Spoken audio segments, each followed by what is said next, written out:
फिर से स्वागत है हमारे चैनल में। हम आशा करते हैं आप लोग स्वस्थ होंगे, मस्त होंगे और पढ़ाई लिखाई में व्यस्त होंगे और आप लोग की पढ़ाई लिखाई भी जबरदस्त चल रही होगी। तो हमारा चैप्टर चल रहा था रासायनिक अपक्रियाएं और समीकरण, जो केमिस्ट्री का चैप्टर था हमने पूरा कर लिया है।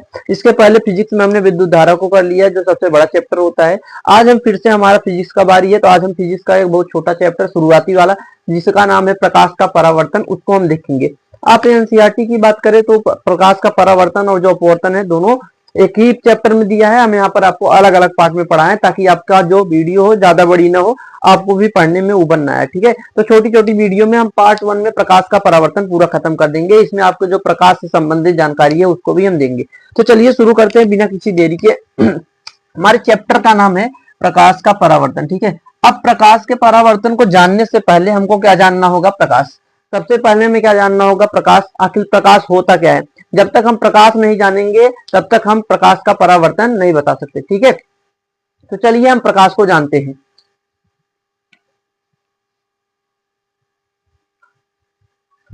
चलिए हम देखते हैं प्रकाश होता क्या है। ठीक है, तो प्रकाश की बात करें, जिसे इंग्लिश में हम कहते हैं लाइट।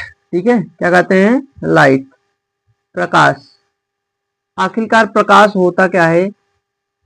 तो आप क्या परिभाषा देंगे कि प्रकाश एक प्रकार की ऊर्जा है। प्रकाश क्या है?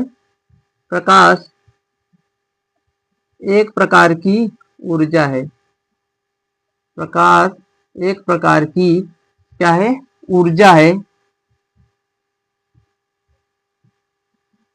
जिसकी उपस्थिति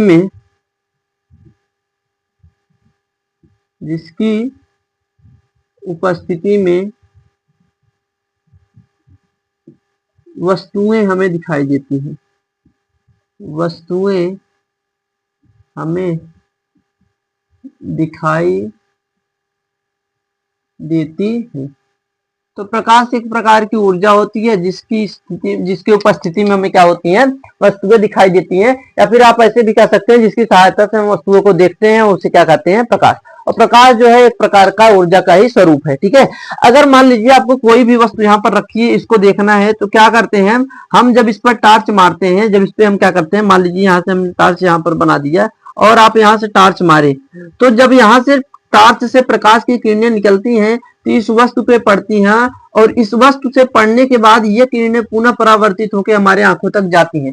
जब हमारे आंखों में यही किरणें परावर्तित होती हैं तब जाके इस वस्तु को हम देख पाते हैं। यानी प्रकाश के बिना हम किसी वस्तु को देख नहीं सकते हैं, क्योंकि जिस वस्तु को देखना होता है उस पर प्रकाश पड़ना चाहिए। ठीक है, हमारे आंखों पे नहीं पड़ना चाहिए। जिस वस्तु को हमें देखना है उस पर प्रकाश पड़ना चाहिए, क्योंकि जब उस पर प्रकाश की किरणें पड़ेंगी और वहां से परावर्तित होकर हमारे आंखों तक आएंगे तभी हम उसको देख सकते हैं। समझिए, जैसे आप अंधेरे कमरे में चले जाइए और आप अपने आंख पर टॉर्च मारेंगे तो आपको कोई भी वस्तु नहीं दिखेगी। जिस वस्तु को देखना होता है हम उस पर टॉर्च मारते हैं। समझे, हमारी आंख भले अंधेरे में हो, लेकिन अगर हम टॉर्च मारते हैं उस वस्तु पर तो उस वस्तु से प्रकाश की किरणें परावर्तित होकर हमारे आंखों तक आ जाती है। इसीलिए जब कभी हम अंधेरे में होते हैं तो हम वस्तु पर टॉर्च मारते हैं, न कि अपने आंख पर। अगर हम अपने आंख पर मारेंगे तो उसका कोई फायदा नहीं होता है। ठीक है, तो ये हो गई आपकी प्रकाश की परिभाषा। अगर हम कहें प्रकाश कहां से मिलता है, तो प्रकाश जहां से मिलता है, जो भी इसका स्रोत है, उसे हम क्या कह देते हैं? प्रकाश स्रोत।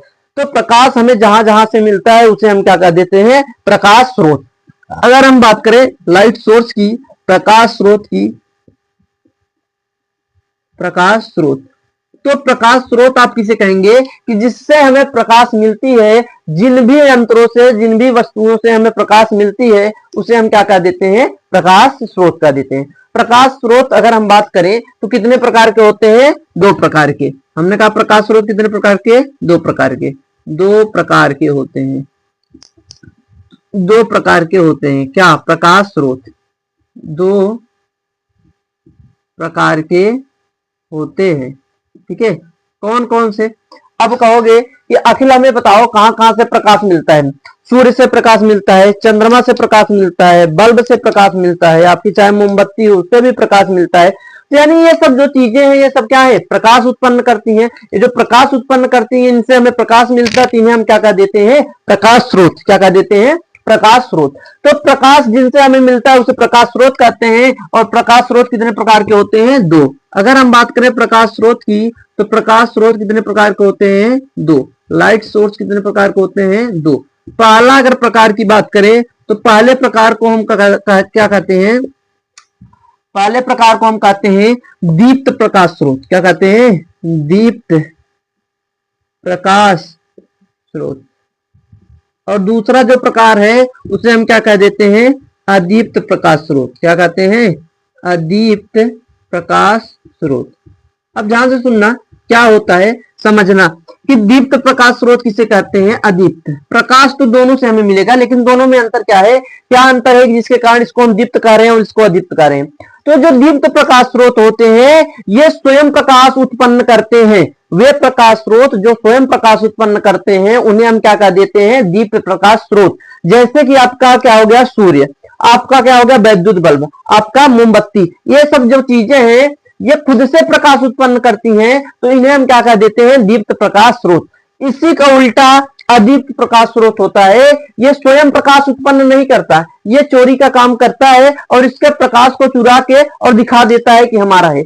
तो वे प्रकाश स्रोत जो स्वयं प्रकाश उत्पन्न नहीं करते हैं बल्कि दीप्त प्रकाश स्रोतों का जो प्रकाश होता है उसको परावर्तित कर प्रकाश देते हैं, उन्हें हम क्या कह देते हैं? अदीप्त प्रकाश स्रोत। एक प्रकार से ये चोर है, इसकी प्रकाश को चुराएगा और दिखा देगा कि यहाँ पर ये हमारा प्रकाश है। ठीक है, तो ये स्वयं प्रकाश उत्पन्न नहीं करते हैं। इसका उदाहरण की बात करें तो इसके उदाहरण हो जाएंगे आपके चंद्रमा। जो आपका चंद्रमा होता है ये स्वयं प्रकाश उत्पन्न नहीं करता है, बल्कि ये सूर्य के प्रकाश को ही ग्रहण करता है और उसी से परावर्तित होकर चमकता है। ऐसे बात करें हम कांच की, तो कांच कोई प्रकाश उत्पन्न नहीं कर सकता है। जो आपका कांच होता है ये कोई भी प्रकार का प्रकाश आपका उत्पन्न नहीं कर सकता है। लेकिन अगर आप कांच पे लाइट मारते हैं या फिर जब आप गाड़ी चलाते हैं रात को, जो आपके शीशे पर उधर से पड़ती है, टॉर्च पड़ती है तो चमकता है, मतलब वो खुद प्रकाश नहीं उत्पन्न कर रहा है, वो जो वैद्युत बल्ब का प्रकाश आ रहा है उसी को अवशेषित करके बस तुम्हें दिखा रहा है। ठीक है, तो ये सब क्या हो गया? अदीप्त प्रकाश स्रोत। तो दीप्त प्रकाश स्रोत की परिभाषा क्या हो जाएगी? वे प्रकाश स्रोत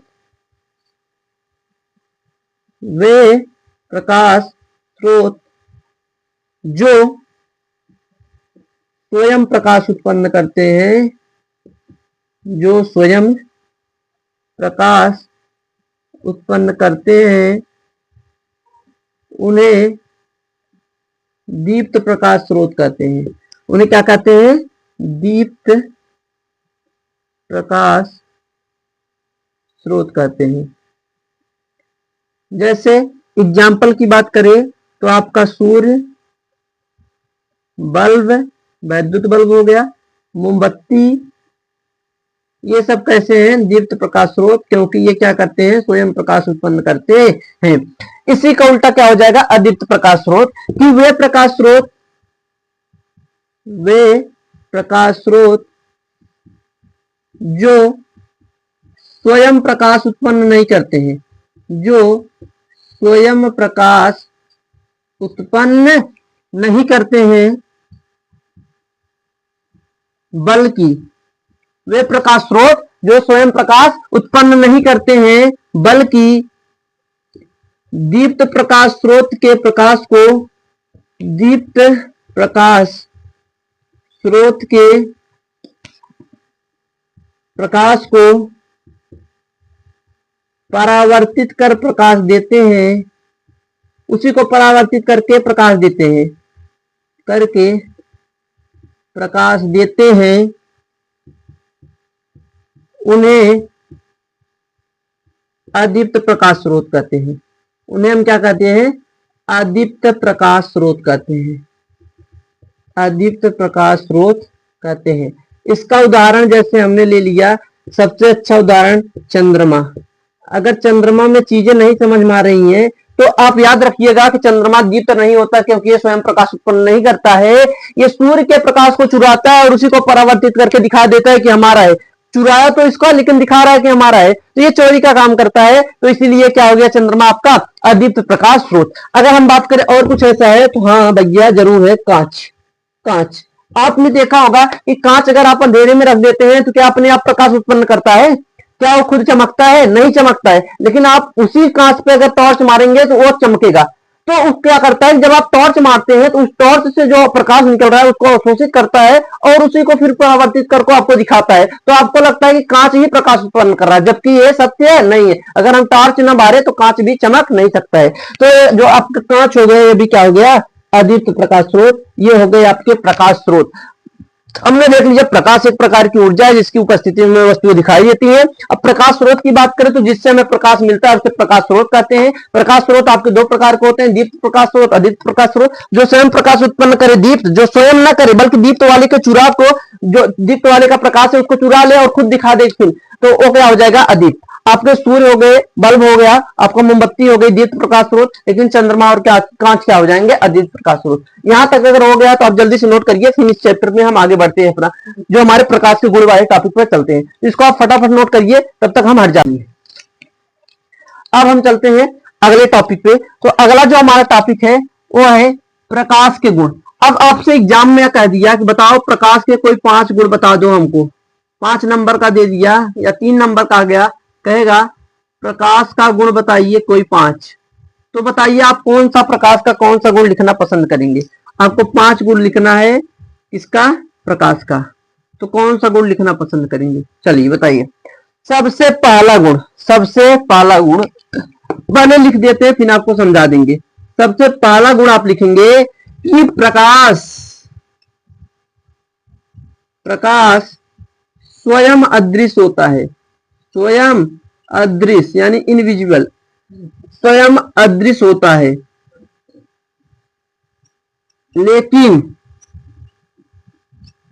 लेकिन इसकी उपस्थिति में वस्तुएं दिखाई देती हैं, वस्तुएं दिखाई देती है। आप प्रकाश को खुद नहीं देख सकते हैं, प्रकाश खुद अदृश्य होता है, लेकिन इसकी उपस्थिति में ही हमें वस्तुएं दिखाई देती हैं। ठीक है, तो प्रकाश आपका स्वयं अदृश्य होता है लेकिन इसकी उपस्थिति में ही हमें वस्तु दिखाई देती है। अगर हम बात करें दूसरे गुण की, तो दूसरा गुण क्या हो जाएगा, दूसरा गुण हो जाएगा कि प्रकाश सरल रेखा में गमन करता है। प्रकाश क्या करता है, सरल रेखा में गमन करता है, यानी ये घूम फिर नहीं सकता है, ये बहुत सीधा होता है और सीधा ही चलता है। समझ रहे हो नहीं। अगर प्रकाश, जैसे हम कहते हैं कि हमने यहां से टॉर्च बारी, हमने क्या किया, यहां से टॉर्च बारा और यहां से टॉर्च बारा, तो यहां से जो प्रकाश निकलेगा, ध्यान से सुनना, हाँ सऊदी वाला ये, ठीक है। अगर यहां से हमने टॉर्च मारा तो यहां से जो प्रकाश निकलता है, आप देखते हैं अगर घर पर है तो बत्ती लेकर जरूर ट्राई कीजिएगा कि यहां से जो प्रकाश निकलता है ये सीधे जाता है, ये सीधे जाता है, कहीं मुड़ता उड़ता नहीं है। जहां से निकलेगा ये सीधी रेखा में गमन करता है। अगर ऐसा होता कि ये टेढ़ा मेढ़ा भी चलता, कि आपने बत्ती मारी और ऐसा होता कि आगे गली पड़ी तो प्रकाश भी मुड़ गया, ऐसा होता तो नहीं है। अगर ऐसा होता तो क्या फायदा होता है कि आप बिना बत्ती लिए कहीं भी जा सकते थे, अपने घर से कहते मम्मी तुम बत्ती दिखाओ हम जा रहे हैं दुकाने, भले या नहीं आ रहे तो क्या हुआ, जैसे जैसे हम मुड़ेंगे वैसे वैसे प्रकाश मुड़ जाएगा। लेकिन प्रकाश तो टेढ़ा मेढ़ा चलता नहीं है, हाँ प्रकाश तो सीधी रेखा में चलेगा, तुम चाहे जैसे जाओ उसको तो चलना सीधी में है। तो वो क्या करता है कि सरल रेखा में गमन करता है। ठीक है, प्रकाश क्या करता है, सरल रेखा में गमन करता है। अगर तीसरे गुण की बात करें तो प्रकाश क्या होता है, प्रकाश को चलने के लिए, प्रकाश के आप कह सकते हैं संचरण के लिए, प्रकाश के संचरण के लिए किसी माध्यम की आवश्यकता नहीं होती है, किसी माध्यम की आवश्यकता नहीं होती है, किसी माध्यम की आवश्यकता नहीं होती है। ठीक है, आपको प्रकाश के चलने के लिए कोई माध्यम नहीं चाहिए, यह सभी माध्यम में चल सकता है। आपका प्रकाश आपने देखा होगा कि वायु में भी चलता है, निर्वात में भी चलता है, कांच में भी चलता है, पानी में भी चलता है, तो हर जगह आपका प्रकाश चल सकता है। ठीक है, तो इसको चलने के लिए किसी माध्यम की आवश्यकता नहीं होती है। आप क्या लिखेंगे, चौथा गुण, ये तो हो गया तीसरा गुण, और यहाँ पे आप चौथा गुण क्या लिखेंगे कि प्रकाश निर्वात में भी गमन करता है, प्रकाश निर्वात में भी गमन करता है। ठीक है, गमन करता है। और मोस्ट इंपॉर्टेंट पॉइंट जो आपको याद ही होना चाहिए, न्यूमेरिकल करना है तो ये पॉइंट आपको याद होना चाहिए, कहीं चाहे आपको पेपर में दिया रहे मान या ना दिया रहे, लेकिन आपको आना ही चाहिए क्या कि निर्वात में प्रकाश की चाल। अगर कोई पूछ लिया कि निर्वात में प्रकाश की चाल कितनी होती है, निर्वात में प्रकाश की चाल। तो निर्वात में अगर प्रकाश की चाल तुमसे पूछा है, तुम लिखोगे निर्वात में प्रकाश की चाल यानी वेग जो होता है 3 मीटर प्रति सेकंड होता है। ये आपका निर्वात में प्रकाश की क्या होती है, चाल होती है। ये आप याद रखेंगे। ये इसका हो गया चौथा गुण। ठीक है, और कोई है क्या गुण? हाँ, अभी बहुत सारे गुण इसके बाकी है। अगर हम कहें कि आपको पांचवा गुण लिखना है तो प्रकाश का बताइए पांचवा गुण क्या होता है। तो आप कह सकते हैं कि जो दृश्य प्रकाश होता है, जिसको हम देख सकते हैं, ठीक है, जो प्रकाश हमें दिखाई देता है, दृश्य प्रकाश का तरंग दैर्ध्य, तरंग दैर्ध्य 4000 एंगस्ट्रॉम से 4000 एंगस्ट्रॉम से कितना होता है, 8000 एंगस्ट्रॉम होता है। आप याद रखिएगा, ये किसमें है, एंगस्ट्रॉम में है। और कोई पूछे एक एंगस्ट्रॉम में कितने मीटर होते हैं, तो 10⁻⁻10 मीटर होते हैं। आपका ये मान 4000 गुणे 10⁻−10 या दशमलव को इधर उधर करके कुछ भी दे सकता है, तो आपको पता होना चाहिए। अगर मीटर में देगा, यहाँ 10 गुणे 10⁻−10 लिख देगा, ठीक है, सॉरी, यहाँ पर 10⁻−10 लिख देगा, उससे गुणा कर देगा। तो आप ये भी याद रखिएगा, अगर 10⁻−10 लिखा है तो उसका मतलब भी क्या होता है, एंगस्ट्रॉम ही होता है। ठीक है, तो ये हो गए हमारे प्रकाश के गुण। प्रकाश स्वयं अदृश्य होता है, लेकिन इसकी उपस्थिति में हमें वस्तुएं दिखाई देती हैं। प्रकाश हमारा सरल रेखा में गमन करता है, टेढ़ी मेढ़ी नहीं चल सकता है। इसको चलने के लिए किसी भी विशेष माध्यम की आवश्यकता नहीं होती है। और यह निर्वात में भी चल सकता है, गमन करता है निर्वात में भी। निर्वात में इसकी चाल 3 × 10⁸ मीटर प्रति सेकंड होती है। और जो दृश्य प्रकाश का तरंग दैर्ध्य होता है, ये कितना होता है, 4000 एंगस्ट्रॉम से 8000 एंगस्ट्रॉम होता है। अगर कोई पूछे और कोई गुण है क्या, तो अगर हमने कह दिया हाँ भाई इसका एक गुण और है, आप इसका एक गुण और लिख दीजिए, तो हमने कह दिया कि इसका एक गुण ये होता है कि जो आपका प्रकाश होता है, जो आपका प्रकाश की चाल होती है, प्रकाश की चाल भिन्न भिन्न माध्यमों में, भिन्न भिन्न माध्यमों में भिन्न भिन्न होती है, भिन्न भिन्न माध्यमों में भिन्न भिन्न होती है।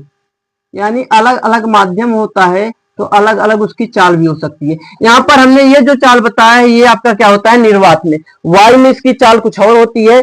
आप देखते हैं कि आप इसको पानी में ले जाएंगे तो पानी में इसकी चाल बदल जाएगी, कांच में दौड़ाएंगे तो कांच में इसकी चाल बदल जाती है। तो हर माध्यम में इसकी चाल जो होती है अलग अलग होती है। और आपका जो ये प्रकाश होता है, अगर एक गुण और कह दे कोई लिखने के लिए, तो आप कह देंगे कि प्रकाश वैद्युत चुंबकीय तरंगों के रूप में गमन करता है। प्रकाश वैद्युत चुंबकीय तरंगों के रूप में गमन करता है, तरंगों के रूप में गमन करता है।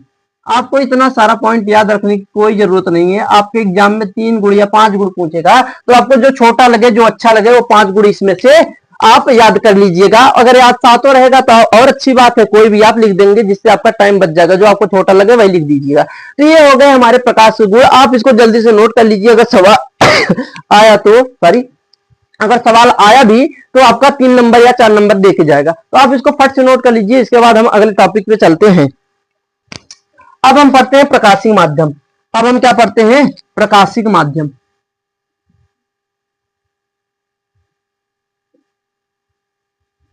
प्रकाशिक माध्यम, बताओ प्रकाशिक माध्यम किसे कहते हैं। अब भाई नाम से क्लियर है कि प्रकाशिक माध्यम ऐसा माध्यम जिससे प्रकाश गुजरता है, जिससे प्रकाश होकर गुजरता है, उस माध्यम को हम क्या कह देते हैं, प्रकाशिक माध्यम। ठीक है, तो हम लिखेंगे कि जिस माध्यम से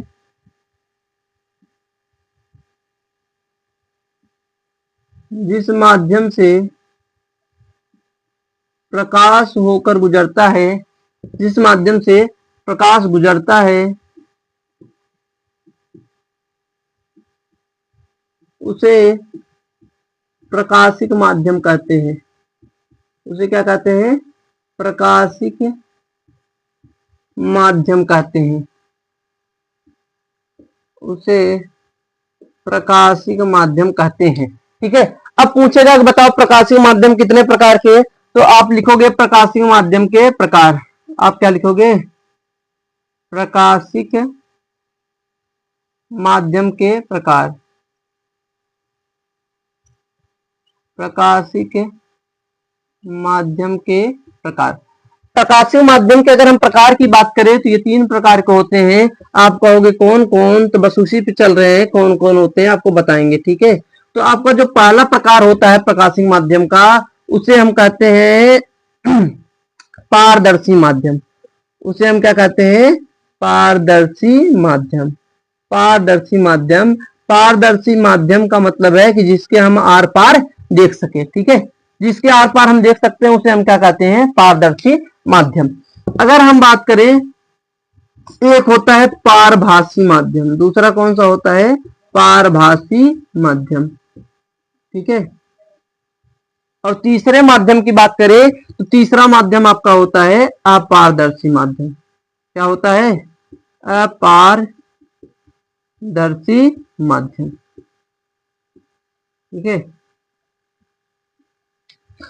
तो एक होता है पारदर्शी माध्यम, एक होता है पारभासी माध्यम, और एक क्या होता है? अपारदर्शी माध्यम। तो जिसके आर पार हम देख सकते हैं आसानी से उसे पारदर्शी माध्यम कहते हैं, और जिसमें हम आसानी से नहीं देख सकते वो पारभासी माध्यम होता है, और जिसके आर पार हम देख ही नहीं सकते उसे हम क्या कह देते हैं? अपारदर्शी माध्यम। तो भाई जिसके हम आर पार देख सकते हैं वहां प्रकाश का ज्यादा भाग पार करेगा, तो ज्यादा भाग गुजरेगा। जहां से प्रकाश का ज्यादा भाग गुजरता है उसे पारदर्शी माध्यम कहते हैं, जहां उसका बहुत कम भाग गुजरता है उसे पारभासी माध्यम कहते हैं, और जहां से प्रकाश बिल्कुल नहीं गुजर पाता उसे हम क्या कह देते हैं? अपारदर्शी माध्यम। तो अगर आप इसकी परिभाषा लिखेंगे तो आप लिखेंगे ऐसा माध्यम, ऐसा माध्यम जिससे जिससे प्रकाश का अधिकांश भाग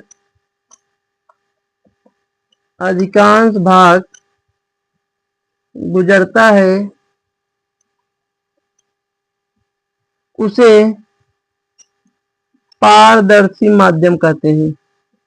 उसे पारदर्शी माध्यम कहते हैं। जैसे जैसे हमने कहा कि एग्जाम्पल बताइए, तो आपने कह दिया कि वायु। क्या कह दिया? वायु। भाई हवा में हम देखते हैं, हवा में हम टॉर्च मारते हैं, कोई हमारे आसपास भी है हवा, तो हवा में हम जब टॉर्च मारते हैं तो उसको चलने में कोई दिक्कत होती है क्या? कोई दिक्कत नहीं, प्रकाश उसका ज्यादा से ज्यादा भाग जाता है, ठीक है। तो हवा में हमारा पूरा भाग जाता है। हमने कह दिया कि कांच, जो प्लेन कांच होता है, वो ब्लैक स्कॉर्पियो वाली बात नहीं कर रहे हैं, ठीक है। प्लेन कांच की बात कर रहे हैं, सिंपल कांच की। तो ये जो होते हैं कैसे माध्यम होते हैं? पारदर्शी, क्योंकि इनसे प्रकाश का अधिकांश भाग गुजर जाता है। अगर हम बात करें पारभासी माध्यम की, तो इसकी परिभाषा आप क्या लिखोगे? कि ऐसा माध्यम, क्या लिखोगे? ऐसा माध्यम जिससे प्रकाश का बहुत कम भाग गुजरता है, बहुत कम भाग ही गुजरता है, जिसे हम कह सकते हैं आंशिक भाग। आंशिक मतलब बहुत कम। ऐसा माध्यम जिससे प्रकाश का बहुत कम भाग ही गुजरता है उसे हम क्या कहते हैं? पारभासी माध्यम। उसे पारभासी माध्यम कहते हैं, ठीक है। अगर यहां पर हम बात करें एग्जाम्पल की, तो आप कहोगे एग्जाम्पल, तो हमने कह दिया कि आप एक कागज ले लीजिए और उसको तेल में डुबो को निकाल लीजिए, ठीक है। और आप उसको टॉर्च के इस तरफ रख के आप टॉर्च को जलाइए, तो आप देखेंगे कि प्रकाश बहुत कम ही कागज के उस पार जा पाता है। समझ रहे हो कि नहीं? तो यानी आप कह सकते हैं कि जो जिस कागज में तेल लगा होगा वो भी किस माध्यम की तरह कार्य करता है? पारभासी माध्यम की तरह। हमने कह दिया कि आपका कांच हो, प्लेन कांच में ज्यादा से ज्यादा भाग गुजर जाता है, लेकिन आप उसी कांच को घिस दीजिए, उसी पर क्या कर दीजिए? घिस दीजिए, और अगर खराब कांच रहेगा तो उससे प्रकाश का बहुत कम ही भाग पार हो पाता है, बहुत थोड़ा भाग पार होता है।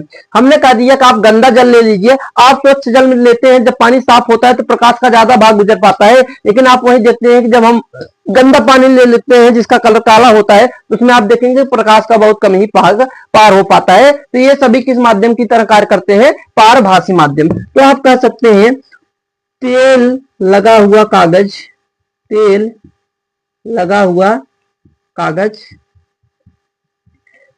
दूसरा उदाहरण हो जाएगा घिसा हुआ कांच, घिसा हुआ कांच। और तीसरा उदाहरण हो जाएगा इसका हमने क्या बताया? घिसा हुआ कांच और गंदा जल।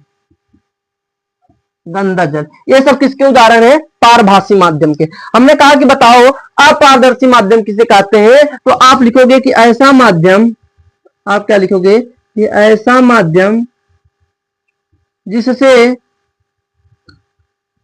जिससे प्रकाश का जिससे प्रकाश का कोई भी भाग नहीं गुजर सकता है, कोई भी भाग नहीं गुजरता है, कोई भी भाग नहीं गुजरता है, उसे अपारदर्शी माध्यम कहते हैं। उसे क्या कहते हैं? अपारदर्शी माध्यम कहते हैं। उदाहरण, बिना उदाहरण के तो चीजें समझ नहीं आती। परिभाषा तो सिर्फ लिखने के लिए होती है और रटने के लिए होती है, समझना तो हमको उदाहरण चाहिए। तो हम उदाहरण भी दे देते हैं कि आपने कहा लिया कि मान लीजिए लकड़ी, कोई भी लकड़ी ले लीजिए और लकड़ी के इस तरफ आप टार्च मार के देखिए, क्या उस तरफ पार कर पाता है टार्च? नहीं, कोई भी भाग, थोड़ा भी भाग नहीं जाता है। आपकी घर की दीवार हो गई, आपकी घर की क्या हो गई? दीवार, दीवार हो गई। आप दीवार के इस पार है, टार्च मारिए, क्या दीवार के उस पार जाती है? क्या? नहीं, क्योंकि वो कैसा माध्यम है? अपारदर्शी। और अपारदर्शी माध्यम में प्रकाश नहीं जा सकता है, कोई भी नहीं जा सकता। लकड़ी हो गई, दीवार हो गई, कुर्सी हो गया, मेज हो गया, ये जो सब चीजें हैं कैसी हैं? अपारदर्शी माध्यम। तो आप यहाँ पर लिख सकते हैं आदि, यानी बहुत सारे हैं, हम जितना लिखेंगे। तो हमने बता दिया आपको प्रकाशिक माध्यम के प्रकार। प्रकाशिक माध्यम कितने प्रकार के? 3 प्रकार के, पारदर्शी, पारभासी और अपारदर्शी। अब प्रकाशिक माध्यम आखिरकार होता क्या है? तो जिससे प्रकाश गुजर सकता है उसे प्रकाशिक माध्यम कहते हैं। जिससे ज्यादा भाग गुजरेगा पारदर्शी, जिससे बहुत कम भाग गुजरेगा पारभासी, और जिससे बिल्कुल नहीं गुजर सकता उसे अपारदर्शी माध्यम कहते हैं। तो ये हो गई हमारी अपारदर्शी, पारदर्शी और पारभासी माध्यम की परिभाषा और उदाहरण। आप इसको जल्दी से नोट करिए, फिर इसके अगले वाले भाग में हम चलते हैं। वीडियो थोड़ा फास्ट में चलेगा, हम ज्यादा टाइम नहीं दे सकते लिखने के लिए, क्योंकि वीडियो ज्यादा बड़ी हो जाती है तो अपलोड होने में दिक्कत होती है, ठीक है। और रात के लगभग बज चुके हैं 10:30, ठीक है, तो वीडियो भी जल्दी जल्दी खत्म करना है। तो आप लोग इसको नोट करिए, वैसे तो 11 बज ही जाएगा हमें पता है, तो आप नोट करिए, फिर इसके बाद हम चलते हैं। अब हम बात करते हैं प्रकाश किरण की। किसकी बात करते हैं? प्रकाश किरण की, ठीक है। प्रकाश किरण, भाई प्रकाश किरण कहते किसे हैं? प्रकाश किरण कहते किसे हैं? तो हमने पहले समझो कि मान लीजिए हमने ले लिया सऊदिया वाला टार्च, ठीक है। हाँ, आपको यहाँ वाली टार्च से समझ ही नहीं आएगा, ये आपको दिख रही होगी, ये कहाँ की टार्च है? सऊदिया वाली, ठीक है। ये सऊदिया वाली हो गई टार्च, ये हो गई इसकी बटन, ठीक है। ये क्या हो गई? बटन। अब जब आप क्या करते हैं कि आप जब टार्च को बारते हैं, आप खुले आकाश में रात को जब टार्च बारते हैं, या तो आपके पास कोई होगा लेजर लाइट जिसने यूज की होगी, आपके पास भी होगा, तो यूज करिएगा कि जब आप रात में खुले आकाश में जब टार्च को मारते हैं तो आप देखते हैं कि इस टार्च से हमें सिर्फ ऐसे एक किरण जाती हुई दिखाई देती है। ये जो ये किरण निकलती है इसे हम कहते हैं ये प्रकाश की किरण है। तो प्रकाश की किरण क्या है? असल में ये प्रकाश की किरण नहीं होती। जब हम खुले आकाश में या रात को प्रकाश यानी टॉर्च को जलाते हैं तो प्रकाश एक सीधी रेखा में गमन करता है। किसी पारदर्शी माध्यम में जब प्रकाश किसी पारदर्शी माध्यम में सीधी रेखा में गमन करता है तो उसका ये जो रास्ता है, सीधा चलने वाला रास्ता है, इसे हम क्या कह देते हैं? प्रकाश किरण। तो आप इसकी परिभाषा कैसे लिखोगे कि जब कोई भी प्रकाश पारदर्शी माध्यम में सीधी रेखा में गमन करता है तो वो जो रास्ता चलता है उस रास्ते को ही हम क्या कह देते हैं? प्रकाश किरण, ठीक है। तो चीजें क्लियर है, तो इसकी परिभाषा हम लिख लेते हैं कि जब प्रकाश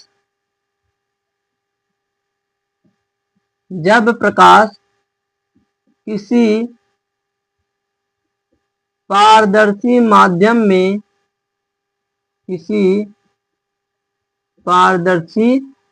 में सरल रेखा में गमन करता है, सरल रेखा में गमन करता है तो प्रकाश के पथ को प्रकाश किरण कहते हैं, लाइट रेज कहते हैं। क्या कहते हैं?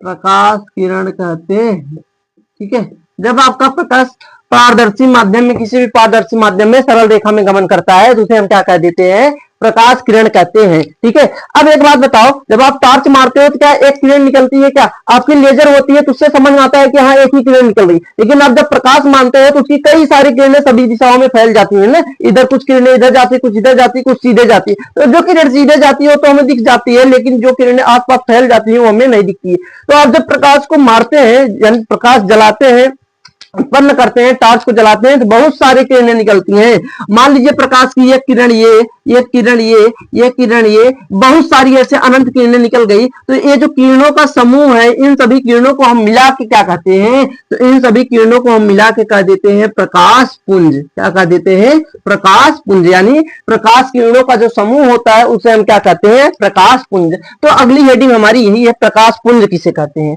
तो अगर कोई पूछे कि प्रकाश पुंज क्या होता है तो आप क्या लिखोगे? प्रकाश पुंज। प्रकाश पुंज किसे कहते हैं? तो आप लिखोगे प्रकाश के, आप क्या लिखोगे? प्रकाश के किरणों के, प्रकाश के किरणों के समूह को, प्रकाश के किरणों के समूह को प्रकाश पुंज कहते हैं। क्या कहते हैं? प्रकाश पुंज कहते हैं। बोलो बात क्लियर है? प्रकाश पुंज कहते हैं। एक किरण होगी तो उसे किरण कहेंगे, बहुत सारी किरणें हो जाएंगे तो इन्हें मिला के हम क्या कह देंगे? प्रकाश पुंज। और पूछे कोई प्रकाश पुंज कितने प्रकार की होती है, तो कोई प्रकाश पुंज का प्रकार पूछे तो आप कह दीजिएगा प्रकाश पुंज कितने प्रकार की होती है, कमेंट में बताइएगा जरूर। 3 प्रकार की। कितने प्रकार की? 3। ठीक है, तो हम कह देंगे प्रकाश पुंज के प्रकार। अब हमारी हेडिंग क्या हो जाएगी? प्रकाश पुंज के, प्रकाश पुंज के प्रकार। और हमें जैसा कि पता है कि जो हमारी प्रकाश पुंज होती है ये कितने प्रकार की होती है? 3 प्रकार की होती है। ठीक है, हमारी जो प्रकाश पुंज होती है ये कितने प्रकार की होती है? 3 प्रकार की। ठीक है, हाँ, ज्यादा सीधा रेखा के चक्कर में नहीं पड़ेंगे, नहीं तो जो सीधी है वो भी क्या हो जाएगी? टेढ़ी। ठीक है, जो भी बन रही है सही है।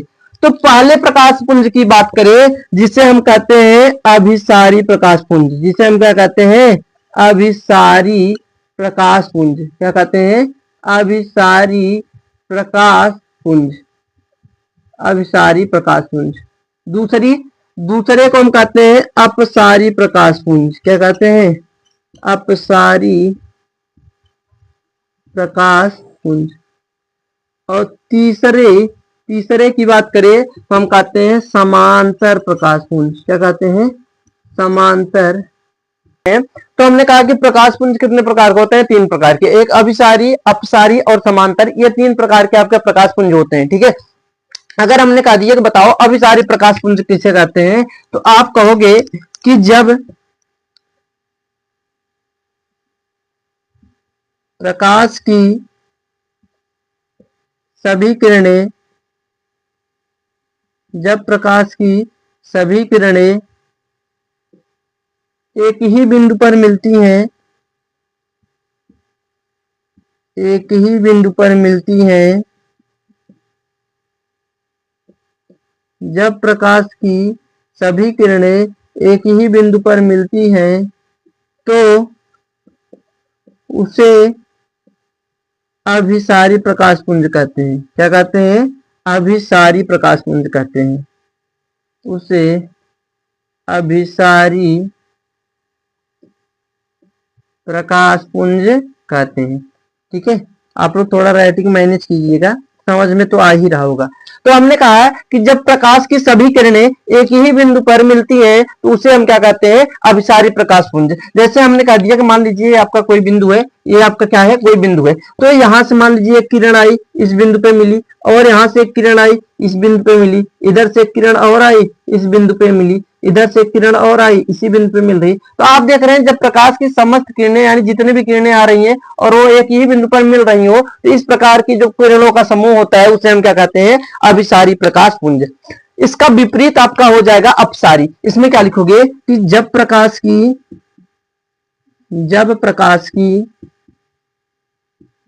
सभी किरणें, जब प्रकाश की सभी किरणें एक ही बिंदु से आती हुई प्रतीत हो, एक ही बिंदु से आती हुई प्रतीत हो तो प्रतीत हो तो उसे अपसारी प्रकाश पुंज कहते हैं। उसे क्या कहते हैं? अपसारी प्रकाश पुंज कहते हैं। जैसे हमने कह दिया कि मान लीजिए आपका एक बिंदु है और यहां से मैंने आपको जैसे वही टार्च वाला उदाहरण दे देते हैं। मान लीजिए आपकी कोई टार्च है, ये क्या है? आपकी कोई टार्च है, ठीक है। ये आपकी टार्च है और आपने यहाँ से इसको जलाया, इस बटन से जलाया। तो बटन से जलाया तो आपने देखा कि बहुत सारी किरणें निकलती हैं, बहुत सारी किरणें हमारे टार्च से निकलती हुई। तो हमको लगता है कि ये जो सारी किरणें हैं एक ही बिंदु से आ रही हैं। देखो ये जो सारी किरणें जा रही हैं यहाँ से, ये कितने एक ही बिंदु से जा रही हैं। तो यहाँ पर आप अगर इसको किरणों को बनाओगे तो आपको दिखेगा कि एक बिंदु से सभी प्रकाश की किरणें निकल रही हैं। जब एक ही बिंदु से सभी प्रकाश की किरणें जाती हुई प्रतीत होती हैं या फिर आती हुई प्रतीत होती हैं, तो वो क्या होती हैं? उस प्रकार का जो किरणों का समूह होता है उसे हम क्या कह देते हैं? अभिसारी प्रकाश पुंज। और पूछे समांतर प्रकाश पुंज किसे कहते हैं? तो आप क्या लिखेंगे कि जब प्रकाश की सभी किरणें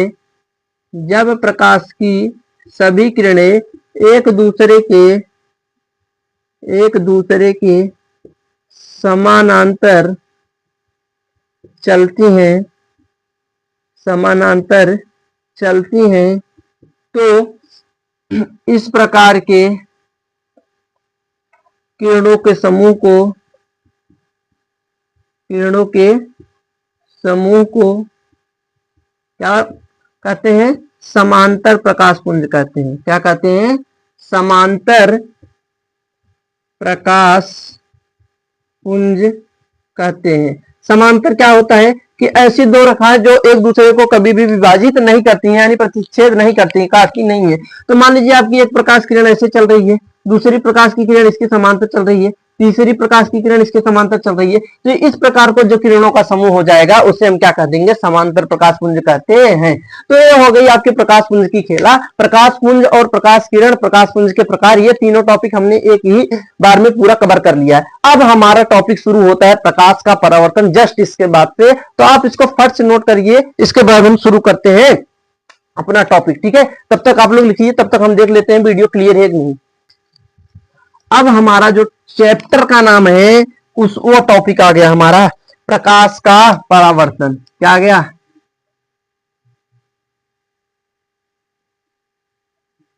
प्रकाश का परावर्तन, जिसे इंग्लिश में कहते हैं रिफ्लेक्शन ऑफ लाइट। क्या कहते हैं? रिफ्लेक्शन ऑफ लाइट, ठीक है। हाँ बताओ भैया, प्रकाश का परावर्तन क्या होता है? प्रकाश का परावर्तन क्या होता है? तो आप क्या कहोगे कि मान लीजिए ये कोई सतह है, ये क्या है? ये कोई सतह है, ये कोई चिकनी है, पॉलिशदार है। इसको हम क्या कर देंगे? पॉलिशदार। अगर आप इसको पॉलिश नहीं कहेंगे तब ये पारदर्शी माध्यम हो जाएगा और प्रकाश एक माध्यम से आएगी दूसरे माध्यम में चली जाएगी। लेकिन हमने इसको पॉलिश कर दिया, प्रकाश यहां से पार ही नहीं कर सकती, प्रकाश यहां से पार नहीं कर सकती। तो जब हमने इस सतह को पॉलिश कर दिया है तो इस सतह को हम क्या कर देते हैं? परावर्तक सतह। क्या कह देते हैं? परावर्तक सतह, ठीक है। ये हमारा कौन सा सतह हो गया? परावर्तक। अब हमने कहा कि जब प्रकाश की किरण किसी चिकने व पॉलिशदार सतह से टकराती है। मान लीजिए यहां से आपकी प्रकाश की किरण आई, यहां से कोई प्रकाश की किरण आई, ठीक है। ये प्रकाश की किरण आई।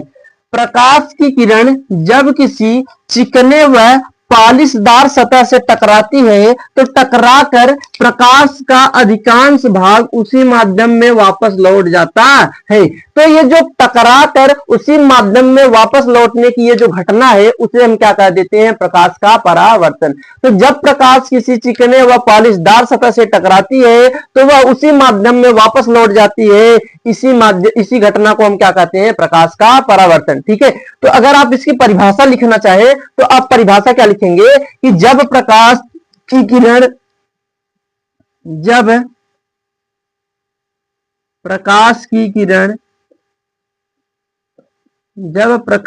किरण किसी चिकने व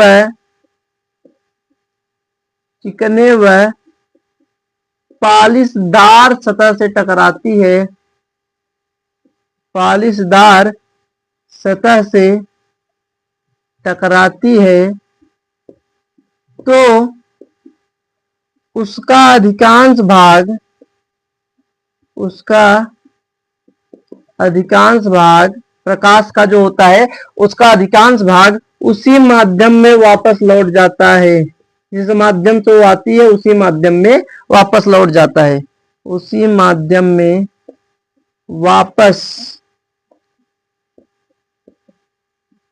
लौट जाता है। इसी घटना को प्रकाश का परावर्तन कहते हैं। इसी घटना को हम क्या कहते हैं? प्रकाश का परावर्तन कहते हैं। तो जब प्रकाश की किरण किसी चिकने व पालिशदार सतह से टकराती है तो टकरा कर वह उसी माध्यम में वापस लौट जाती है। देखिए, जिस माध्यम से आ रही है उसी माध्यम में वापस जा रही है। तो ये जो घटना होती है प्रकाश की टकरा के उसी माध्यम में वापस लौट जाने की घटना को ही हम क्या कह देते हैं? प्रकाश का परावर्तन। जैसा आपको दिख रहा होगा कि बोर्ड पे वो लाइट जो इधर से आ रही है यहां से टकरा रही तो रिफ्लेक्ट हो रही, तो यहाँ पे आपको चमकीला दिखाई दे रहा होगा, समझ गए नहीं?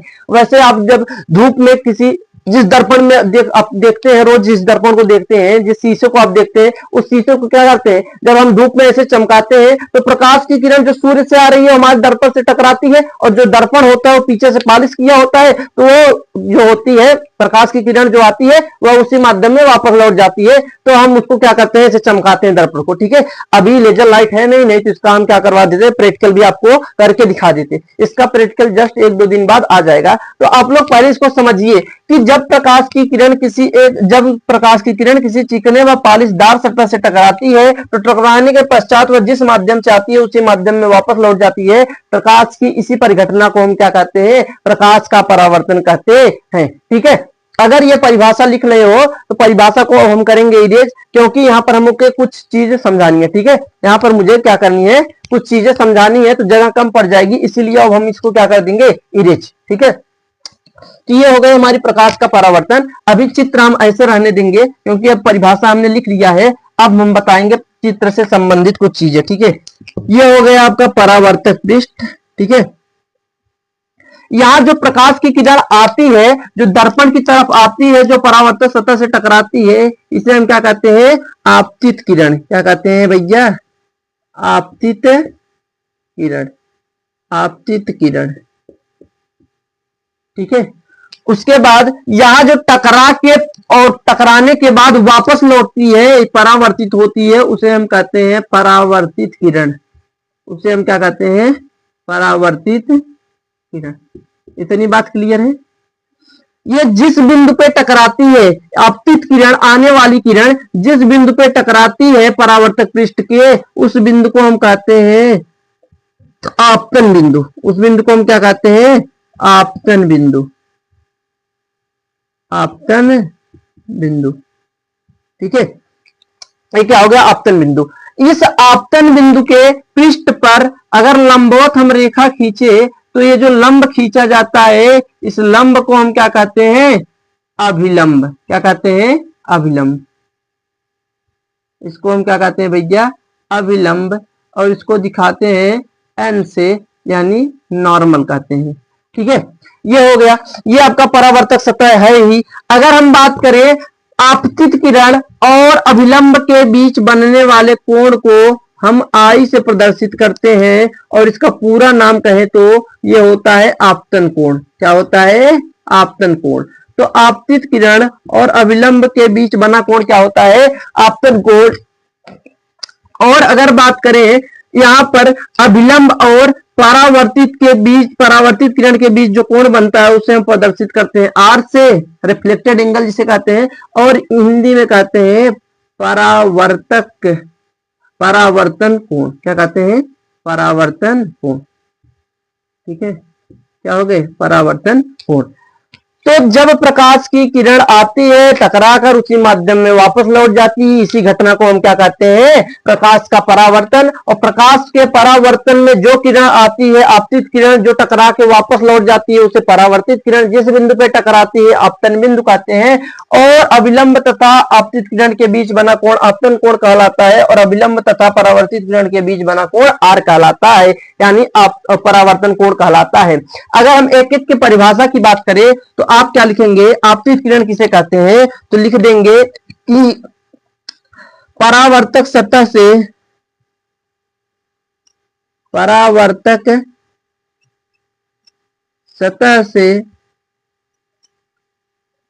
टकराने वाली किरण को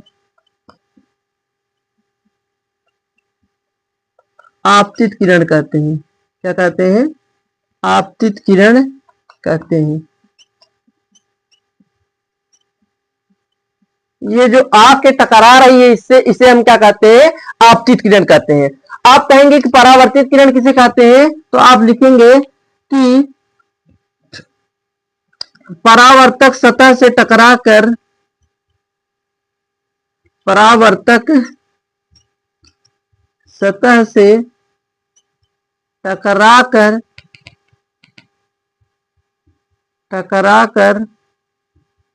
वापस लौटने वाली किरण को वापस लौटने वाली, ये देखिए यहां से ये आ रही है टकरा के, तो ये किरण वापस लौट रही है नहीं, तो ये जो किरण वापस लौट रही है, वापस लौटने वाली किरण को क्या कहते हैं, परावर्तित किरण कहते हैं।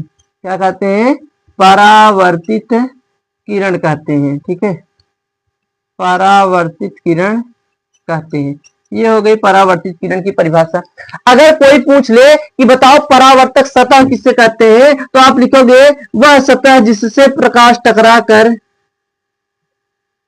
वह सतह जिससे प्रकाश टकराकर वापस लौट जाती है, वापस लौट जाती है, उसे परावर्तक सतह कहते हैं। उसे क्या कहते हैं, परावर्तक सतह कहते हैं। ठीक है, और आपतन बिंदु क्या है, तो आप लिखोगे कि आपतित किरण, या फिर ऐसे लिखो, परावर्तक सतह का वह बिंदु जिस पर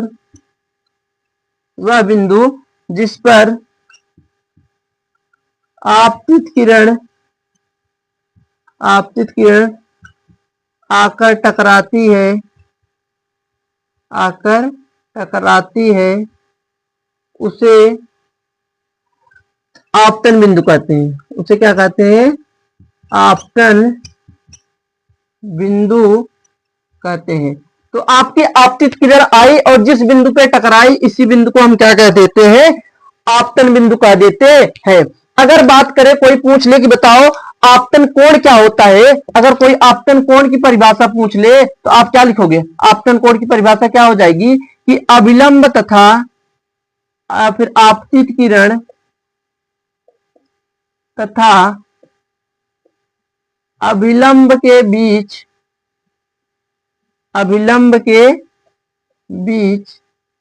बने कोण को क्या कहते हैं, आपतन कोण कहते हैं। क्या कहते हैं, आपतन कोण कहते हैं।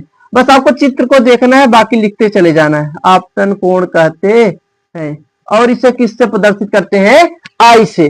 तो आपतित किरण और अविलंब के बीच जो कोण बनता है उसे हम क्या कह देते हैं, आपतन कोण। और आपतन कोण को किससे प्रदर्शित करते हैं, आई से। कोई पूछे परावर्तन कोण किसे कहते हैं, तो आप लिखोगे परावर्तित किरण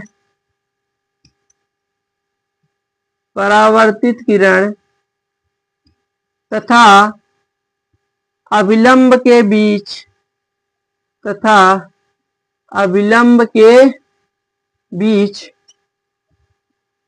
बना कोण परावर्तन कोण कहलाता है। क्या कहलाता है? परावर्तन कोण कहलाता है। और इसको हम किससे प्रदर्शित करते हैं? स्मॉल आर से। तो ये जो जितनी सारी परिभाषाएं थी जो आपके काम की थी हमने सब लिखवा दिया है। अभिलंब, अभिलंब की परिभाषा नहीं पूछेगा, लेकिन लिखना चाहो तो लिख लो। आपतन बिंदु के, ये जो आपतन बिंदु है इसके पृष्ठ पर जो आप अभिलंब खींचते हैं इसे हम क्या कह देते हैं? अभिलंब। तो आप क्या लिखेंगे कि आपतन बिंदु के, आपतन बिंदु के पृष्ठ सतह पर, पृष्ठ सतह पर खींची गई लंब, खींची गई लंब रेखा को, लंब रेखा को क्या कहते हैं? अभिलंब कहते हैं। अभिलंब कहते हैं।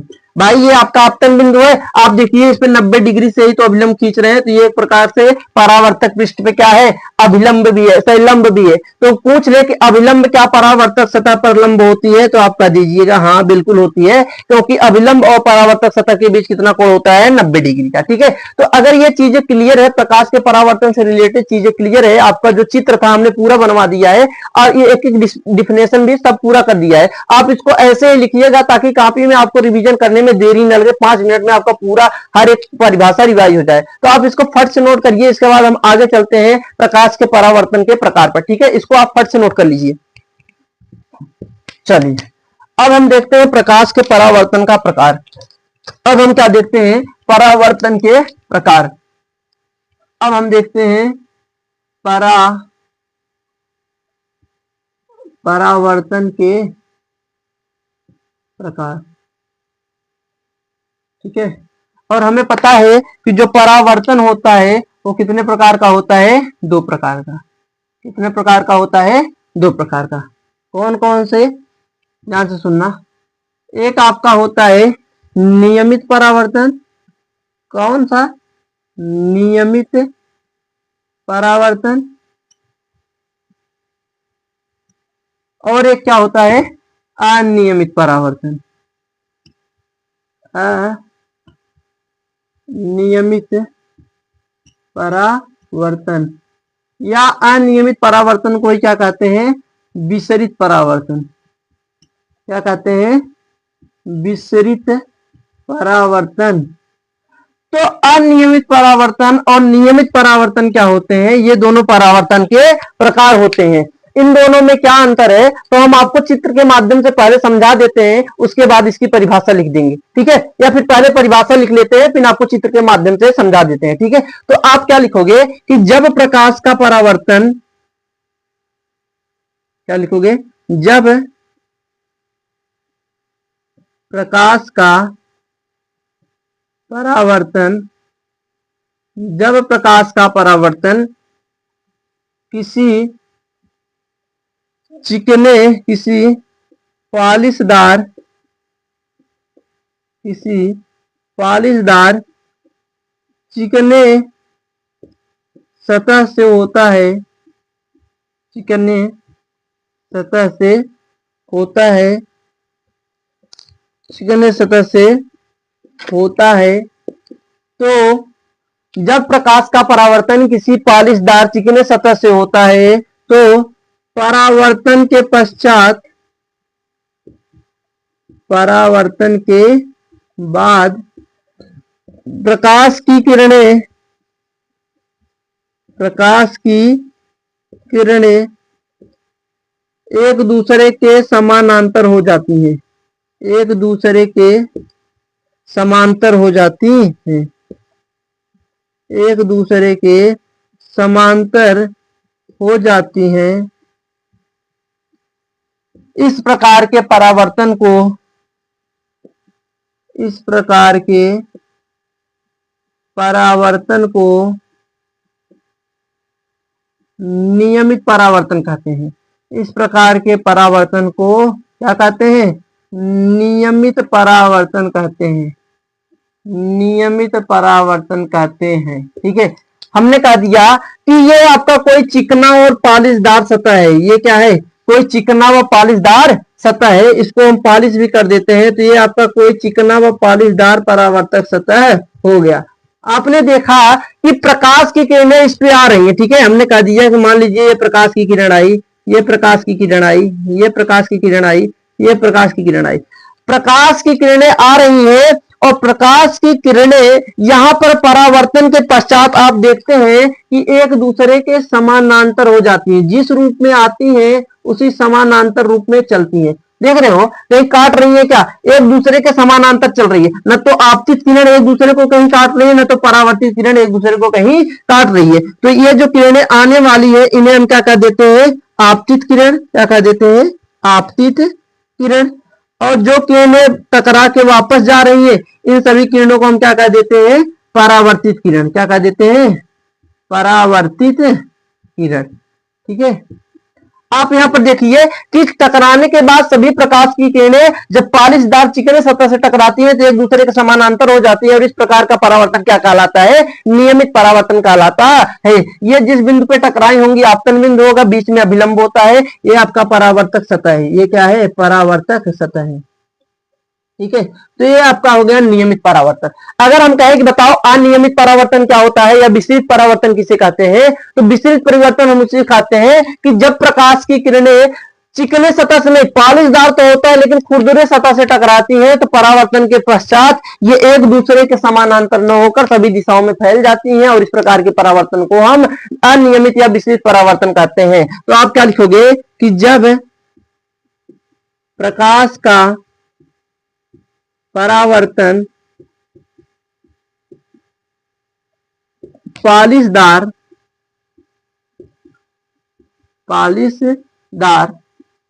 खुरदुरे सतह से होता है, खुरदुरे सतह से होता है,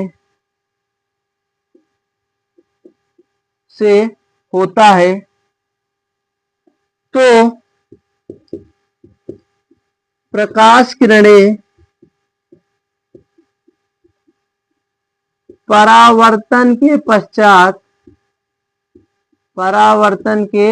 पश्चात सभी दिशाओं में फैल जाती हैं। सभी दिशाओं में फैल जाती हैं। सभी दिशाओं में फैल जाती हैं। इस प्रकार के परावर्तन को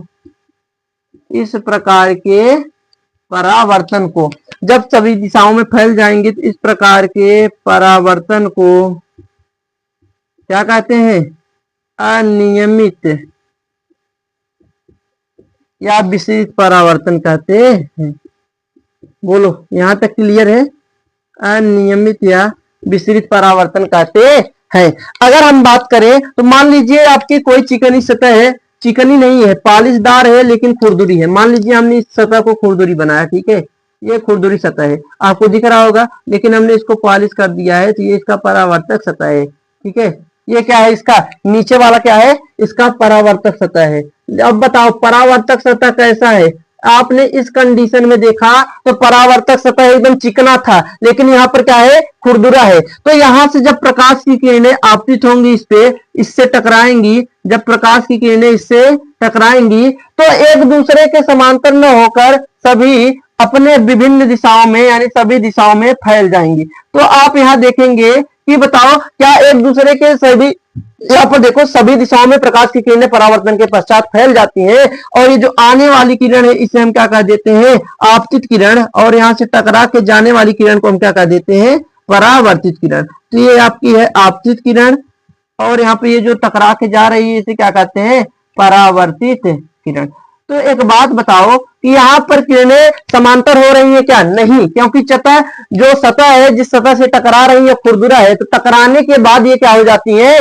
सभी दिशाओं में फैल जाती है और इस प्रकार के परावर्तन को हम क्या कहते हैं? अनियमित परावर्तन कहते हैं। तो अब आपसे क्वेश्चन पूछेगा कि बताइए कि कहाँ परावर्तन बहुत ज्यादा होता है, कहाँ परावर्तन कम होता है। तो आप कह देंगे कि जो चिकना सतह होता है यहाँ परावर्तन अच्छा होता है, लेकिन जहां खुरदुरा सतह होता है ये आपका परावर्तक सतह है। ये परावर्तक सतह कैसा है? चिकना। तो जहां चिकना होता है वहां परावर्तन भी अच्छा होता है, और जहां आपका सतह खुरदुरा होता है परावर्तक, वहां क्या होता है? परावर्तन कम होता है। जहां खुरदुरा होता है वहां क्या होता है? परावर्तन कम होता है। समझ गए कि नहीं? इसीलिए आप जब किसी प्लेन चीज पे प्रकाश को मारते हैं तो वो हमारी आंखों को ज्यादा चकाचौंध करती है, क्योंकि वहां परावर्तन बहुत ज्यादा हो रहा है। लेकिन आप किसी खुरदुरी वस्तु पे मारते हैं तो वो ज्यादा चकाचौंध नहीं करती है, ठीक है, क्योंकि वहां से प्रकाश की किरणें वापस लौट ही नहीं पाती, सभी दिशाओं में फैल जाती है, तो हमारी आंखों को ज्यादा कष्ट नहीं होता है। लेकिन अगर वही लाइट आप किसी प्लेन चीज पे मारते हैं तो आपको वापस उतनी ही लाइट मिल जाती है, ऐसा लगता है कि बहुत ज्यादा चमक रहा है। समझ रहे हैं?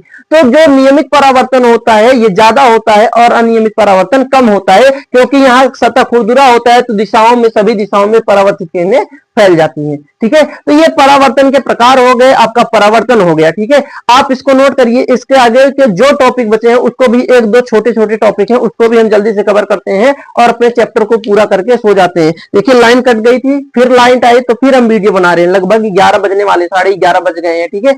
तो अगर हम वीडियो दिन रात तक बना रहे हैं तो आपका फर्ज है कि आप पूरी वीडियो को वॉच करें। आप 5 मिनट के लिए मत वॉच करिए, हमको वॉच टाइम नहीं चाहिए, ठीक है, कि 5 मिनट वॉच करके वॉच टाइम जुड़ गया अब हट जाते हैं। आप वीडियो को पूरा प्रॉपर देखिए, क्योंकि हम पढ़ा इसलिए रहे हैं ताकि आप लोगों को कोई दिक्कत ना हो। जिसका भी बैकलॉग हुआ है, जिसने नहीं पढ़ा वो पढ़ सके। तो आप लोग वीडियो को कृपया पूरा देखिए और अपने दोस्तों के साथ भी शेयर कीजिएगा, ठीक है। तो इसको नोट करिए, इसके बाद हम आगे बढ़ते हैं। अगर अब हम बात करते हैं तो परावर्तन के कुछ नियम होते हैं क्या? परावर्तन के कुछ नियम होते हैं क्या? उनको भी तो पढ़ना जरूरी है, बिना नियम के तो कोई चीजें होती नहीं है। तो आप अब पढ़ेंगे परावर्तन के नियम। आप क्या पढ़ेंगे? परावर्तन के नियम, ठीक है।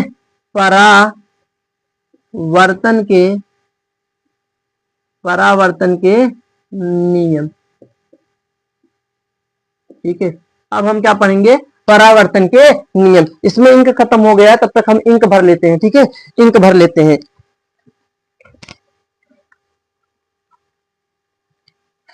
हम यहाँ पे क्या कर लेते हैं? इंक भर लेते हैं। तब तक आप लोग भी पानी वानी पी लीजिएगा, ठीक है। पानी वानी पी लो तब तक जाके ना, तब तक हम इंक इसमें भर लेंगे। तो हमने क्या क्या पढ़ लिया? प्रकाश पढ़ लिया, प्रकाश के स्रोत पढ़ लिए, प्रकाश के गुण पढ़ लिए। उसके बाद हमने आया प्रकाशिक माध्यम पे, प्रकाशिक माध्यम भी पढ़ लिया। और उसके बाद हमने क्या पढ़ा? प्रकाश के किरण के बारे में पढ़ा। किरणों के समूह को हम क्या कहते हैं? प्रकाश पुंज कहते हैं। हमने प्रकाश पुंज के बारे में भी पढ़ लिया। अब हम क्या पढ़ रहे हैं? प्रकाश का परावर्तन, जिसमें हमने प्रकाश का परावर्तन तथा उससे संबंधित परिभाषाएं देख ली हैं। प्रकाश के परावर्तन के प्रकार भी हमने देख लिए हैं। और हमारा बच क्या रहा है? अब प्रकाश के परावर्तन के नियम, उसको भी हम जल्दी जल्दी कवर कर लेते हैं, ठीक है। तो चलिए देखते हैं अब हमारा टॉपिक क्या है? परावर्तन के नियम। अब हम क्या पढ़ेंगे? परावर्तन के नियम, ठीक है। चलिए अब हम क्या पढ़ते हैं? परावर्तन के नियम। तो परावर्तन के कितने नियम? 2 नियम। पहला नियम क्या कहता है कि आपतन कोण, आपतन कोण, पहला नियम क्या कहता है परावर्तन का? कि आपतन कोण, जिसको हम किससे प्रदर्शित करते हैं? स्मॉल आई, तथा परावर्तन कोण, तथा परावर्तन कोण, जिसे हम क्या कहते हैं? स्मॉल आर, आपस में बराबर होते हैं। आपतन कोण तथा परावर्तन कोण आपस में क्या होते हैं?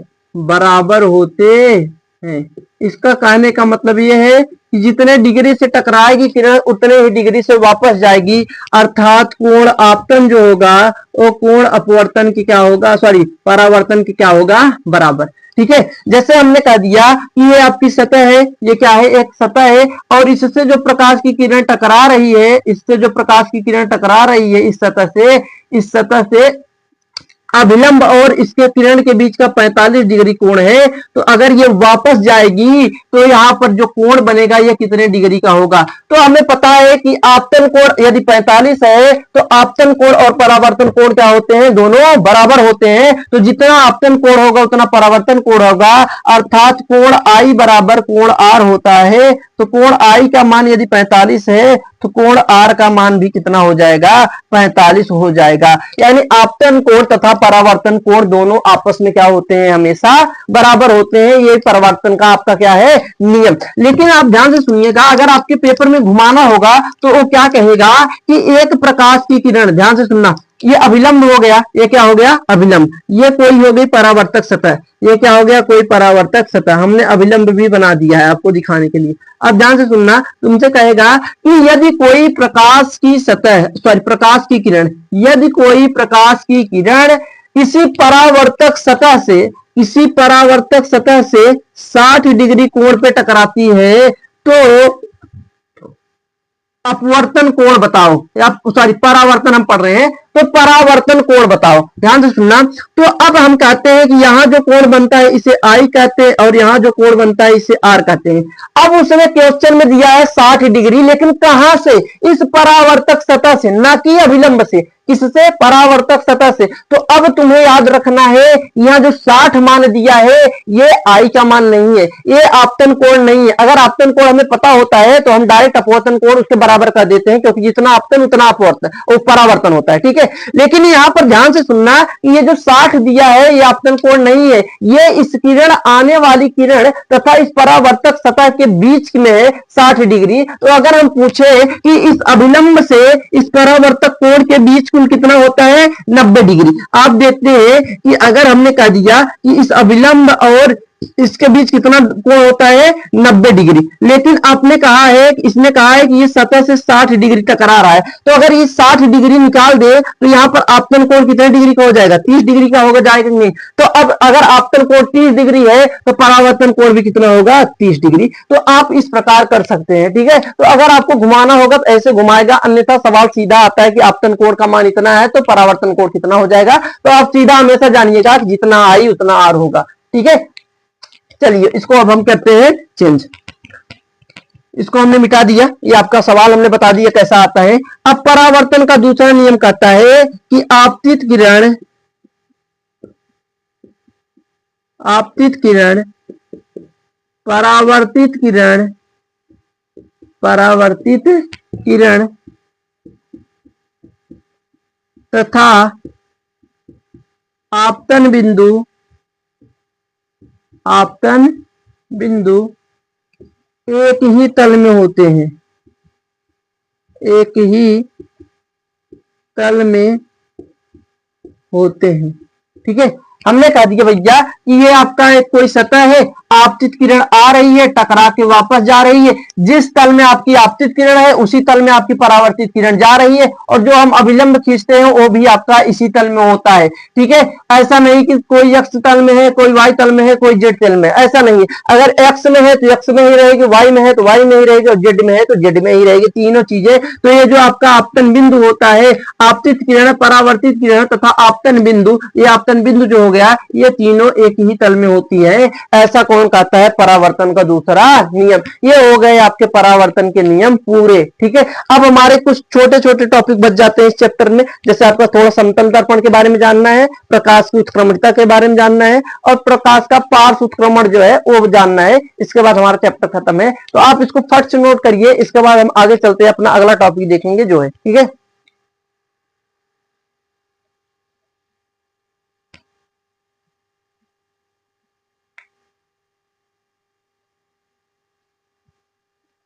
ठीक है, हो गया होगा। इसको अब हम कर देते हैं इरेज, इसको हम क्या कर देते हैं, इरेज।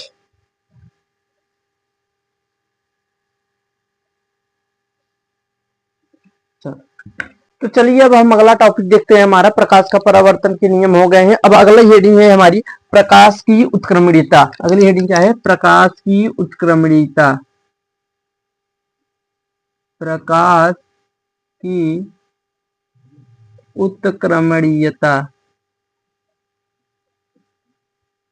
जिसे इंग्लिश में हम कहते हैं रिवर्सिबिलिटी ऑफ, क्या कहते हैं, reversibility of light, reversibility of light, प्रकाश की उत्क्रमणीयता। चलिए आखिर होता क्या है।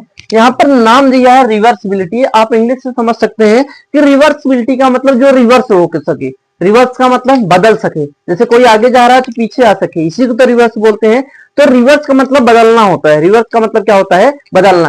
तो प्रकाश के आखिर किसको बदलने के गुण को हम प्रकाश की उत्क्रमणीयता कहते हैं, ये आपके बहुत अच्छे से हम परिभाषा से सिखाते हैं। ध्यान से सुनो, इसकी परिभाषा क्या होती है, पहले हम चित्र के माध्यम से समझेंगे, फिर इसकी परिभाषा लिख देंगे। जैसे मान लीजिए ये क्या है कि ये आपकी कोई चिकनी सतह है, ये क्या है, कोई चिकना सतह है, ठीक है, जिसे हम परावर्तक पृष्ठ भी कहते हैं। पीछे से हम इसको कलई कर दे रहे हैं, क्या कर दे रहे हैं, कलई। तो ये आपका जब कलई कर दिए तो ये क्या बन गया, आपका परावर्तक सतह। क्या बन गया, परावर्तक सतह। ठीक है, जब किसी परावर्तक चिकने सतह से या पॉलिशदार सतह से कोई प्रकाश की किरण टकराती है तो वो क्या होती है, टकराने के पश्चात पुनः उसी माध्यम में वापस लौट जाती है। और इस घटना को हम क्या कह देते थे, प्रकाश का परावर्तन। अभी हमने यही पढ़ा है, प्रकाश का परावर्तन। और जिस बिंदु पे ये टकराती है उस बिंदु को कहते हैं आपतन बिंदु। उस बिंदु को हम क्या कह देते हैं, आपतन बिंदु। ये जिस बिंदु से टकरा रही है उसको हम क्या कह देते हैं, आपतन बिंदु। उसके बाद यहां से जो किरण आती हुई प्रतीत होती है इसे हम कहते हैं आपतित किरण। इसे हम क्या कह देते हैं, आपतित किरण। जो किरण यहां से टकरा के जा रही है, यहां से ये टकराने के बाद जो किरण वापस जा रही है उसी माध्यम, इसको कहते हैं परावर्तित किरण। क्या कहते हैं, परावर्तित किरण। परावर्तित किरण, ठीक है। ये आपका बीच में क्या होता है, नॉर्मल यानी अभिलंब। अभिलंब और आपतित किरण के बीच बने कोण को हम क्या कहते हैं, आई। और परावर्तित तथा अभिलंब के बीच बने कोण को हम क्या कहते हैं, आर। यानी ये आपतन कोण और ये अपवर्तन कोण। इतनी जानकारी अभी हमने आपको दिया प्रकाश के परावर्तन में, ठीक है। अब क्या कहता है, इस परिभाषा क्या कहती है कि प्रकाश के परावर्तन की घटना में यदि ये जो परावर्तित किरण है इसको हम आपतित किरण मान ले, ये जो परावर्तित किरण लौट के जा रही है यदि हम इसको आपतित माने तो ये जो आपतित होगी अपने आप परावर्तित की तरह व्यवहार करने लग जाती है। यानी ये जो प्रकाश में क्या होता है कि अपने साइड को बदलने की क्या होता है, गुण। और इसके बदलने के इस गुण को ही हम क्या कहते हैं, प्रकाश की उत्क्रमणीयता। ठीक है, तो इसका कहने का मतलब यह है कि प्रकाश की परावर्तन की घटना में जो परावर्तित किरण होती है यदि आप इसको आपतित मान लेते हैं तो जो आपकी आपतित होगी ये अपने आप परावर्तित मतलब परावर्तित किरण की तरह व्यवहार करने लग जाती है। और प्रकाश की इसी घटना को हम क्या कह देते हैं, प्रकाश की उत्क्रमणीयता। ठीक है, तो हमने कह दिया कि अब तुमने यहां से ध्यान से सुनना। अब हमने मान लीजिए इसी चित्र से क्या कह दिया कि इस चित्र को तुमने, इस चित्र में ये जो सतह है ये तो तुम्हारा परावर्तक सतह है, ये तुम्हारा क्या है, परावर्तक सतह है, परावर्तक सतह है। ठीक है, अब यहां से किरण आ रही थी, आपतित थी, और यहां से टकरा के जा रही थी, अपवर्तित थी। लेकिन अब हमने क्या किया, बीच में क्या था आपका अभिलंब, ये बीच में क्या है, अभिलंब। ठीक है, अब हमने क्या किया कि यहां जो किरण जा रही थी, देखो पहले इस चित्र में देखो, इस चित्र में ये किरण आ रही है और यहां से ये जा रही है, यानी ये आपतित है और ये परावर्तित है। ठीक है, इसको चिन्ह को हम सीधा दिखा देते हैं ताकि दिखे। ठीक है, अब ध्यान से सुनना। अब ये जो किरण जा रही थी परावर्तित होकर, यहाँ पे हमने लगा दिया दर्पण। अब हमने क्या लगा दिया, दर्पण। मान लीजिए यहां पर हमने अगर एक दर्पण लगा दिया, परावर्तक सतह लगा दिया, तो ये फिर से यहां टकराएगी और यहां टकराने के बाद फिर यहां से लौटेगी। तो मान लीजिए अब इसको हम मान रहे हैं आपतित किरण। अब क्या मान रहे हैं इसको, आपतित किरण।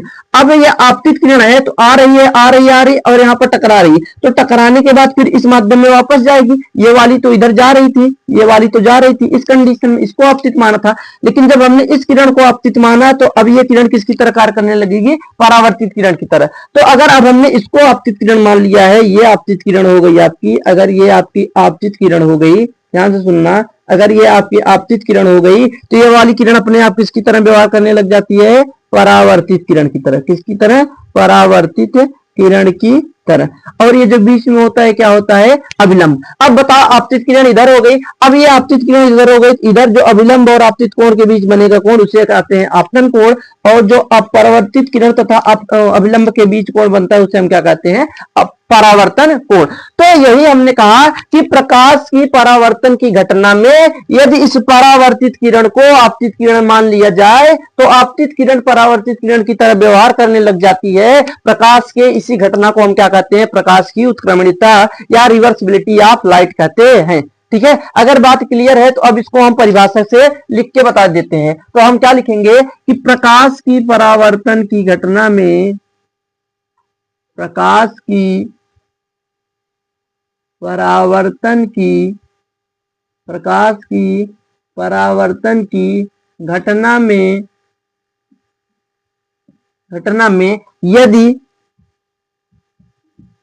यदि परावर्तित किरण को, परावर्तित किरण को आपतित किरण मान लिया जाए, आपतित किरण मान लिया जाए, आपतित किरण मान लिया जाए, तो आपतित किरण मान लिया जाए तो आपतित किरण परावर्तित किरण की तरह व्यवहार करने लगती है। आपतित किरण परावर्तित किरण की तरह व्यवहार करने लगती है।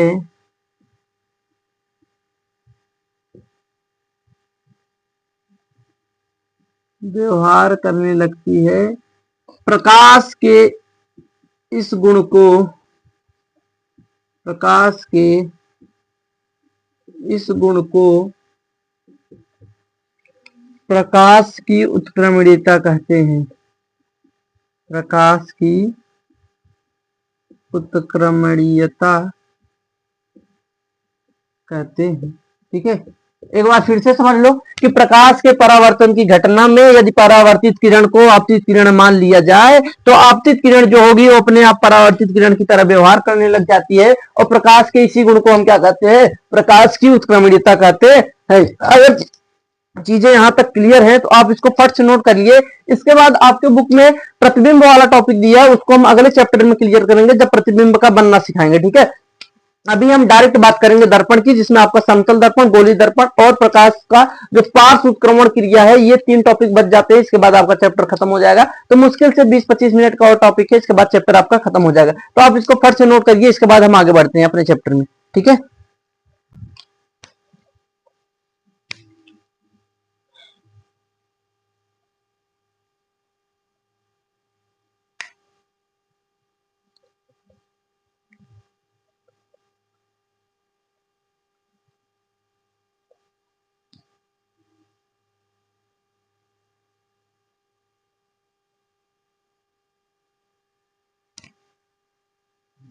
ठीक है, हो गया होगा। तो अब इसको हम इरेज कर देते हैं।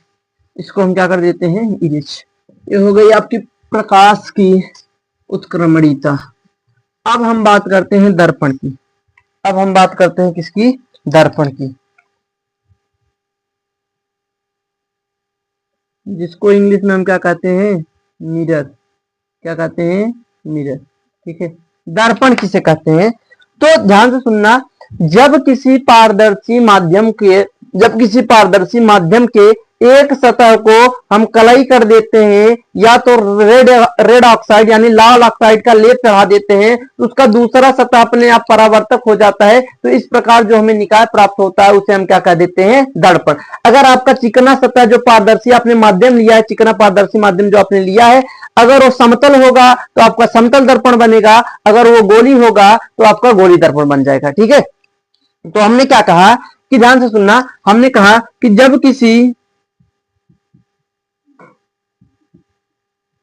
जब किसी पारदर्शी माध्यम के, पारदर्शी माध्यम के एक सिरे को कलई करके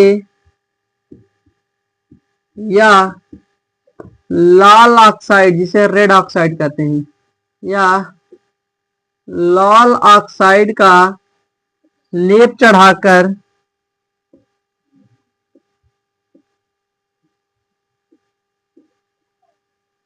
दूसरे सतह को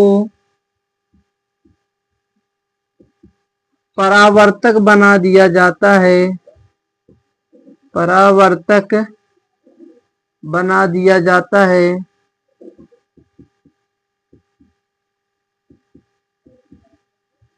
तो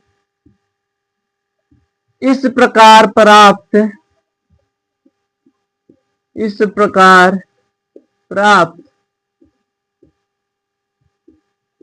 निकाय को इस प्रकार प्राप्त निकाय को क्या कहते हैं हम? दर्पण कहते हैं।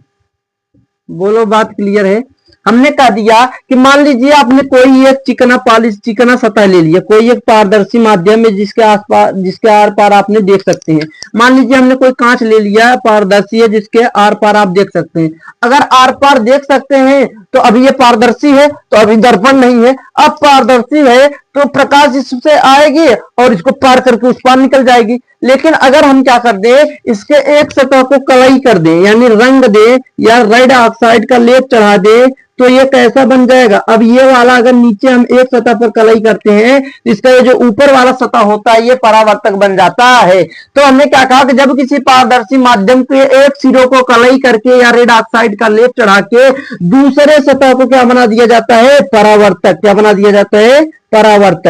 परावर्तक सतह बना दिया जाता है। तो इस प्रकार प्राप्त निकाय को हम क्या कह देते हैं? दर्पण। ठीक है। आपने ये जो चिकना सतह लिया है, अगर आपका परावर्तक पृष्ठ समतल है तो आपका समतल दर्पण बन जाएगा। अगर आपका परावर्तक पृष्ठ, मान लीजिए आपने किसी कांच के खोखले गोले को काटा है, ऐसे काटा है, और इसको हम कलई कर दें, इसके एक सतह को कलई कर दें, तो यहां पर ये जो बन जाएगा इसे हम क्या कह देंगे? गोली दर्पण। ठीक है। तो परावर्तक सतह अगर समतल होगा तो समतल दर्पण बनेगा, और परावर्तक सतह अगर गोली होगा तो वो गोली दर्पण बनेगा। गोली दर्पण में भी आपके दो होते हैं, एक अवतल होता है, एक अवतल होता है, एक उत्तल दर्पण होता है। ठीक है। तो आप इसको पहले दर्पण को नोट करिए, इसके बाद हम बताते हैं दर्पण के प्रकार।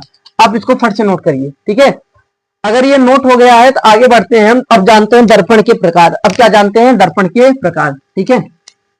देखिएगा, अब हम क्या जानते हैं? दर्पण के प्रकार। हम जानते हैं दर्पण के प्रकार, टाइप ऑफ मिरर। दर्पण कितने प्रकार के होते हैं? दो। दर्पण कितने प्रकार के होते हैं? दो। यानी इनका कितना प्रकार होता है भैया? दो प्रकार के। कौन कौन से? एक होता है समतल दर्पण, एक क्या होता है? समतल दर्पण, और दूसरा क्या होता है? गोली दर्पण। क्या होता है? गोली दर्पण। ठीक है। एक आपका क्या होता है? समतल दर्पण, और एक क्या होता है? गोली दर्पण। अगर हम इसमें बात करें, पहला समतल दर्पण की बात करें, किसके बारे में बात करें? समतल दर्पण की। तो समतल दर्पण के अगर प्लेन मिरर की बात करें, इसको हम इंग्लिश में कहते हैं प्लेन मिरर। क्या कहते हैं? Plane mirror. ठीक है। तो समतल दर्पण में आप क्या कहेंगे कि ऐसा दर्पण